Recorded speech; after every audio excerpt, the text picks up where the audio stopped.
Tomorrow, the city of Portland is going to vote on whether or not to impose what amounts to economic sanctions against the state of Texas in response to the restrictive Texas abortion bill. Now, what this would do would say that there would be no official travel, no city-sponsored travel between Portland and Texas. The city would also boycott any goods being produced in Texas, and they would not send any goods produced in Portland to the state of Texas. Now, I admire what Portland is doing here, and I support it 100%. But let's be perfectly clear about something. This isn't going to cripple the state of Texas. This isn't really even going to make that big of a dent in their economy if it makes one at all. What Portland is doing is taking a moral stand with these economic sanctions. And hopefully what Portland is doing is showing everyone else what to do. That's the effect here. That's the power of what the city of Portland is voting on tomorrow. Not just for them, but for other cities to follow suit. Now think about this for a moment. When Georgia earlier this year passed their major suppressive voting bill, what happened? One by one, we saw companies stand up. We saw them stand up and say, guess what? We're leaving Georgia. We don't want anything to do with this. We're out. We're not going to film our movies here. We're not going to put our manufacturing base here. We're out. We're moving our sports games out of your state. You're going to lose a ton of money because of what you're doing here. And of course, we had the corporations pledge to not give money to the politicians, a pledge that they almost immediately went back on and started giving money. But nonetheless, it did have an economic impact on the state of Georgia. And I do believe that's what the city of Portland is attempting to do here with the state of Texas. But they cannot do it alone.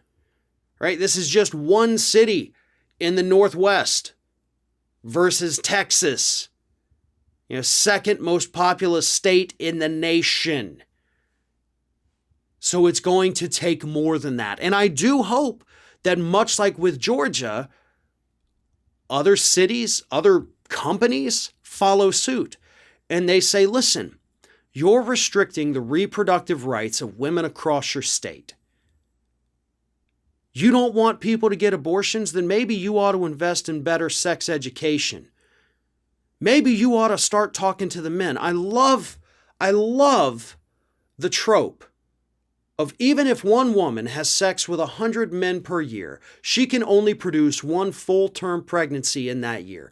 Meanwhile, a man, if he has sex with 100 women that year, he can produce 100 full-term pregnancies in those women every year. So who's the real problem here, right? We're directing and attacking women when they're not the ones who are out there making all these babies on their own. And then, of course, you have the other situation where as soon as the woman gets pregnant, the state wants nothing to do with them. You get shunned, a social outcast, especially, if you're not a married individual.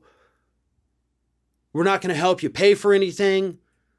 We're not going to give you health care. We're not going to give you food stamps. We don't want to help you at all, but just make sure you carry the baby to term. And then, of course, we have kids lining up in foster care, waiting to be adopted, waiting for a good home. And these Republicans are doing nothing about that. They're not out there adopting kids. They're not out there fostering kids. They're not actually addressing the real problem here. This is just an assault on women to boost their own campaigns, throw some red meat to their idiotic base. Portland is right with what they're doing to Texas, but it's only going to have an impact if other places and companies follow their lead. Ring of Fire has fresh content 7 days a week, so if you want to be reminded about it, don't forget to subscribe to the channel, hit the little bell to be notified every time a new video goes up.